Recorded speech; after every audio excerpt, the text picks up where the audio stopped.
Welcome to step 1. In this video I'm going to teach you how to form the cross, which Digi over here is modeling for us, like the rock star that he is. Alright, so the cross, to form the cross, all that means is that you've gotten all 4 of the edge pieces in the top layer to be in the right place, which you can see is the case here. Alright, so the first thing you're going to do is you're going to, right now you can see on Anno, there are no edges that are currently on the top. So the first thing you're going to do is you're just going to put one on top. It doesn't matter where or how you do that. So, okay, I'm going to put this one up like that, alright?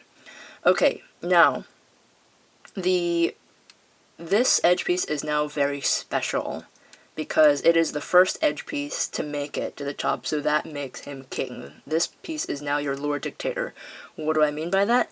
That means because this piece over here is red, the correct orientation for this top layer, you can spin this entire top layer around like a lazy Susan on a Chinese dinner table. Alright, so the correct orientation for it is when your Lord Dictator is lined up with its home. Alright, so this piece is white and red, so it belongs here. Now, sometimes in the course of solving for the cross, you're going to be rotating the top, and that's okay.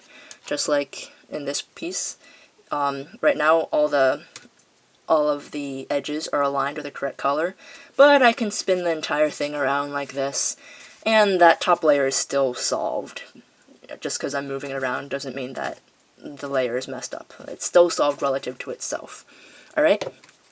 So, in this case, because this edge piece made it to the top first, this Lord Dictator has decreed that this position here is for white and red, and that the position opposite will always be for white and orange, even if you're rotating around. This spot is still white and orange, because it's white and orange when the Dictator is aligned. Alright, so this position is always going to be white and green, and this position is always going to be white and blue, no matter how much you spin the top around like that. Okay. So, now that you have your Lord Dictator, you need to get the other edges up, but the other edges, you can't just put them up anywhere because you might make your Lord Dictator unhappy. So, for instance, if I put this blue one up like this, that's wrong. What if, you might say, well, what if I turn it around like that? Now it's lined up. Yes, but remember, whoever was first is always right, so white and red is always right. So, because once I line up with white and red, this is no longer lined up, so that means it was wrong. Okay, so I'm going to take them off. Alright, so how do you get the edges, the rest of the edges up in the right place? Well, I will tell you. Okay, so, first of all, I'm going to explain the metaphor that I use. So each of the steps I have these weird little metaphors that I use when I'm teaching other people, just because I found that it makes it a lot easier to understand.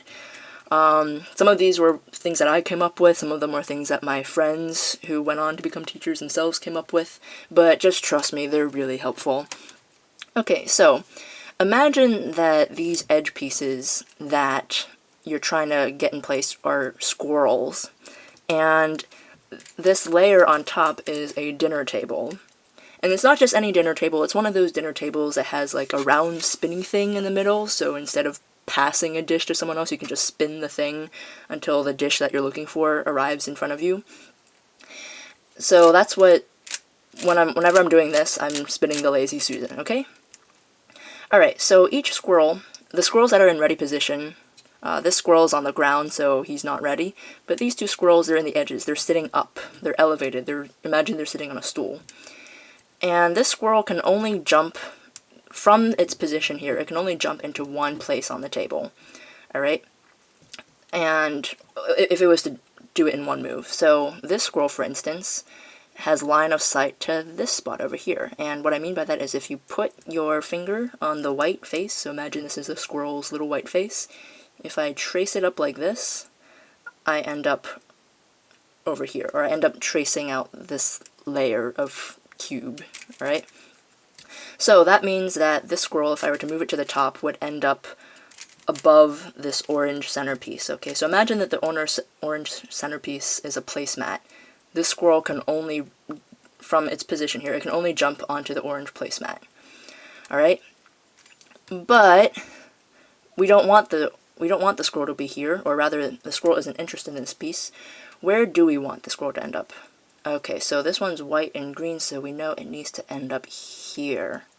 Alright, so each of these squirrels has a favorite acorn that it's only interested in this one particular acorn. And this particular squirrel, and in this metaphor, the acorn is whatever spot that the squirrel needs to end up. So, for example, this green squirrel wants the green acorn. The green acorn is located here. Alright, but the squirrel can only jump onto the orange placemat. So to keep track of this, I know it can be a little confusing, but if you use your fingers, it won't be confusing. So put one finger on the green acorn, which is whatever spot happens to be above the green center right now, and put your other finger on the placemat. This is the placemat that the squirrel can access, alright? And now you're going to turn the Lazy Susan, so all the acorns are on the Lazy Susan. You're going to turn the Lazy Susan until it has arrived in front of the squirrel's placemat. And now the squirrel can jump up and claim its prize. And then, after this, you always have to realign, by which I mean you have to turn the Lazy Susan until the Lord Dictator is back home. Alright, we already pointed way back in the beginning that white and red is the Lord Dictator, so we're only correct when the Lord Dictator is lined up. And now you can see that now we have the green in the correct place, and we know it's correct because both of these guys are happy. Okay, now let's do that again. Alright, so let's find one that's ready.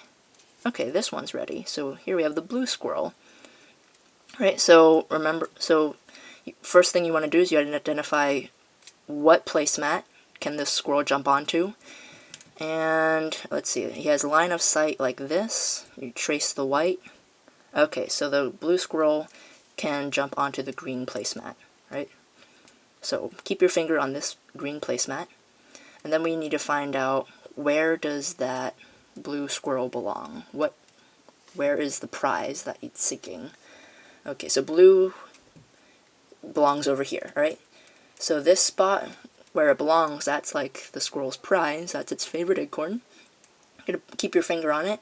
You're going to turn the Lazy Susan until that acorn arrives in front of the placemat. This is the placemat.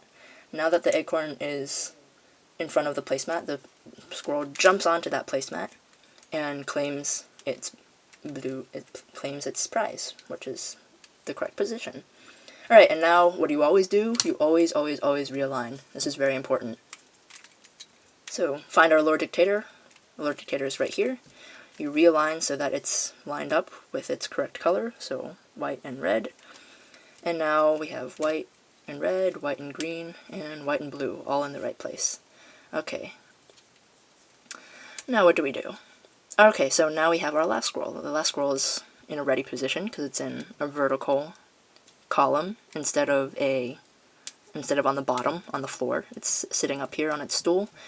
And this squirrel can access the green placemat from here. Like if it were to jump right now, it would land on this green placemat. See? Like you just trace it, it would end up above the green placemat. Alright, but where does that squirrel want to go? It wants to go there. Alright, so you're going to turn the Lazy Susan until that prize is aligned with its placemat, and now it can jump onto the placemat, claim its prize, and there you go. Now all of the squirrels are in the right place. They've all got their color-coded acorns. They're all happy. Alright, and now I'm going to show you some troubleshooting. So in this case, I got lucky. Every time I wanted to go to a new edge piece, I could always find an edge piece that was in the ready position. Sometimes you're going to have an edge piece that, let me make this scenario for you. Okay. Alright, sometimes you're going to find yourself in this situation where you're only part way there.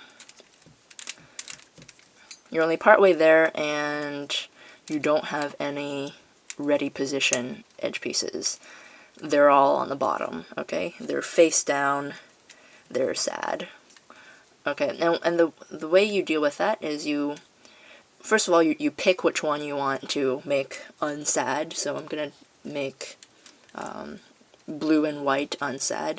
So you take that edge piece and you rotate it until you rotate the bottom layer until this edge piece is underneath an empty space, by which I mean we haven't solved this position yet, so we don't care if we mess it up, right? Alright, so now that it's underneath an empty space, we just take the face that it's in and turn it once. And now you can see that it's ready. Now we can deal with it the same way we usually do, alright? So, find its placemat. Okay, it can jump onto the red placemat, and its prize is over here. And you turn until turn the Lazy Susan until the prize is above its placemat, and go up, alright? And this works regardless of whether,